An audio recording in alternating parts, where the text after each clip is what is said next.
we don't have a clue what's going on.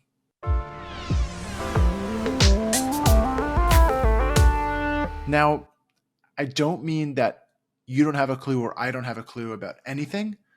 What I mean to say is Roundnet has gotten so big over the past few years that it's logistically impossible for anybody to have all the information.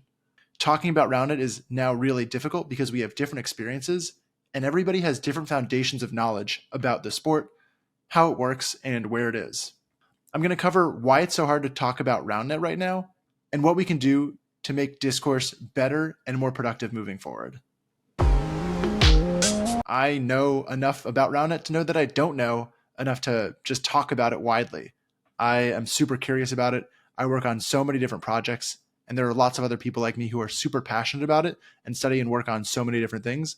But Roundnet is just this vast, growing ecosystem that we don't have the resources to keep up with right now. There isn't a central news agency that can do all the work. There aren't the resources to pour into doing reporting journalism on Roundnet. But at the same time, I'm still curious and I still want to learn more. And so for that reason, I'm hopeful that talking more about Roundnet and just putting my voice out there, it means that there's more people thinking about Roundnet, talking about Roundnet, and hopefully putting more pieces together in the world. I love a hot take in Roundnet as much as anybody else, but there's a limit. When it comes to talking about Roundnet, if we're only boxed into having these definitive, clear answers on how we're doing, where we're going as a community and a sport, then it doesn't leave a lot of room for people to openly discuss and debate new ideas, curiosities, to test things, to experiment. And ultimately, with how much Roundnet is constantly changing, it's much more likely that we don't have things figured out, that we don't have the clear answers right now, and that we need to humble ourselves and continue to be curious and try new things, as opposed to thinking, sometimes maybe pretending, maybe just ignorantly believing that we know what the answers are going to be, that we know the direction to take. And so when I think of talking about Roundnet, my view is it's really important for everybody to just have grace with each other. Of course, send the hot takes, full send them, but also when it comes to maybe more serious conversations, not force everything to have a definitive answer. Be open to things being a work in progress, because Roundnet certainly is a work in progress right now. And so the discourse around it needs to have that same room for growth and evolution. Check 1, 2, are you listening? Because most people in the Roundnet community really struggle with this one. They don't necessarily like to listen, read new ideas, take in new inputs, maybe question their own beliefs about how Roundnet is, how the discourse is going, where sport development needs to be. There's so many new people coming to the sport, different people coming to the sport with all these different views. And the less we pay attention, the less we listen, the less we read other opinions, other ideas from people, the more we miss out. And also the more disconnected we become as a community. So when it comes to talking about Roundnet, it's really hard. And it's especially hard to talk about Roundnet if you aren't listened to. So my one request for you to move the sport forward is just keep your ears open. Maybe say a little bit less and listen a little bit more. The next thing that makes Roundnet hard to talk about is, well, I don't know. What makes Roundnet hard to talk about for you? What's a topic you want to cover, something you maybe don't know about, or maybe people don't talk enough about that you want to see more discourse on in public forums, in the community? Because I want to push those conversations forward as best I can. And if I know about it, if I can add value to the conversation, I'm happy to.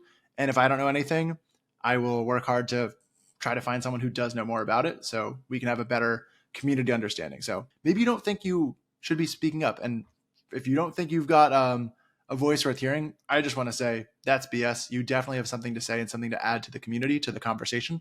So if you need an excuse, you can just clip this and just make that a reminder to definitely participate in Roundnet discourse.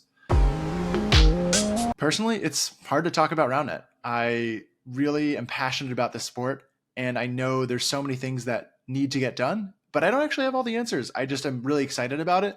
And so sometimes I like to brainstorm and talk to people, but as far as how quickly things evolve and change, I know I don't have the right answer today. And even if I had a good guess, it's probably going to be wrong by tomorrow. So I'm really anxious about talking about Roundnet personally. Sometimes people see me talking about Roundnet and they assume pretty reasonably that I'm like a spokesperson for whatever thing I'm working on, whatever project I'm participating in, volunteering on. But I'm not. I'm pretty much always showing up as just Ben, talking about Roundnet, loving Roundnet. And yeah, I work on these projects. But that's not what I'm doing when I'm talking about Roundnet. I just love Roundnet. And so I get put into these boxes sometimes where I only have certain perspectives because of my affiliations. And really, I'm being honest here. I just feel the way I feel about Roundnet. And yes, because of how I feel about Roundnet, it gets me excited about working on some projects. But the projects I work on don't inform how I feel about Roundnet. It's very much the other way around. How I feel about Roundnet informs where I want to volunteer and contribute to the community. So just when it comes to me talking about Roundnet, just know, and if there's one thing to take away about me, it's I'm talking about Roundnet, and it's just unfiltered Ben giving his perspective and wanting the sport to be bigger, better, and a lot more curious and empathetic in these conversations. There's so many people who like Roundnet. There's so many more people that are joining this conversation because social media is just a really confusing but amazing tool to connect people all over the world. And I would love to continue being part of the conversation.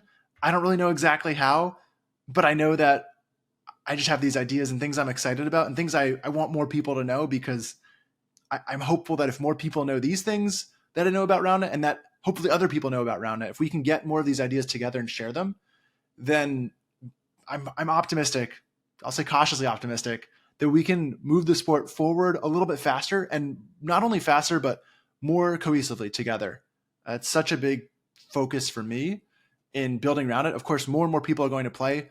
It's such a social sport where people find their pockets, their communities, and I've found my pockets and communities. I love them, but I also want to make sure there's more connectivity, and I want to be part of keeping Roundnet more connected around the world, because that's going to allow so many more good things to happen instead of us not talking, not having thoughtful conversation, not being patient, waiting for answers, for these definitive answers to, come out, for people to have hot takes. Maybe we have cold takes sometimes, and we're curious and we experiment and we test. And maybe instead of giving out the hot takes, giving out the perspectives, we listen. And despite the years and years of Roundnet experience I have and the knowledge that I've gained along the way, I also know how much I don't know. And the reason I know that is because I continue to talk to lots of people and learn from them. And that's probably my favorite part of Roundnet discourse, is just getting new perspectives and keeping my ears open. So I hope it's something you can also begin to do in making Roundnet just a little bit easier to talk about. Thanks. One last situation and example of why it's hard to talk about Roundnet is a lack of safe spaces to give critiques, to actually break things down and then build things back up better. There's so many specific examples that I don't have time to get into, so I'll give a general example. If you've got a player that maybe makes bad calls, it's maybe in your pickup group, maybe you see them at a tournament once in a while, and you know they have this reputation for making bad calls. Right now in the Roundnet community, I've seen dozens, maybe actually close to hundreds of examples now, where instead of telling that one person that they maybe make a bad call, trying to educate them about how to make the calls better, more effectively, and being a fairer player, instead people just gossip. And so this culture of gossip and not actually addressing the problem head on, not actually talking directly to people about problems that we have in the sport, in the community, that maybe are behavioral, maybe they're gameplay things, maybe they're sport building community things. There's so many different versions of this, but right now we don't actually have a culture of welcoming ideas, of welcoming criticism, and actually speaking up. We only do it behind closed doors, and I would love to push the needle on more open, candid conversations happening. I'm not interested in tearing people down, but I am interested in making sure that we can get better ideas out there and that we can then grow from them. So I wanted to make sure I added that to this list. It's hard to talk about Roundnet, and not having the space, not having the permission to speak is a really challenging piece of that. So don't gossip. Let's be more open with people. Let's be more candid. Let's make conversations more friendly. We're all here for, I think, good reasons to make the sport better. So let's know that that's where criticism is coming from. And if it's not where it's coming from, we'll worry about that another time. Hey y'all, I just wanted to share really vulnerably that I've been trying to figure out how to talking about Roundnet for a number of years now. And I know that's meta, but my point is I've just gotten to this spot where I'm working on all these projects and things that I'm passionate about in Roundnet. And I don't really talk about the sport very much, but I need to start talking about it more, because I think that's, I guess, half the battle, is not just doing the work, but telling people how the work's going, and also talking about other things I maybe just know about or have experienced. So I want to share more of those with you. This is kind of my soft commitment to do a little bit more of that, have more conversations, and share them more widely, just so that information is out there. It's more accessible. It's weird. Something I don't really consider is that I deserve to have my voice heard or anybody else's voice heard more than the other. I'm really interested in democratizing the conversation and having it be something that anybody can be a part of. So I'm just here to share my 2 cents. And the big goal is to just promote open, constructive conversations. So if that resonates with you, subscribing to the channel is going to go a long way to push things forward. Anyway, all that to say, you can expect some more stuff like this on top of all the other content I've been putting out on this channel. It's almost always related to Roundnet. It's always just authentic and straightforward, and usually not that produced, because I like to put my production efforts into other projects, other outlets. So I appreciate you taking this at face value, and thanks for watching.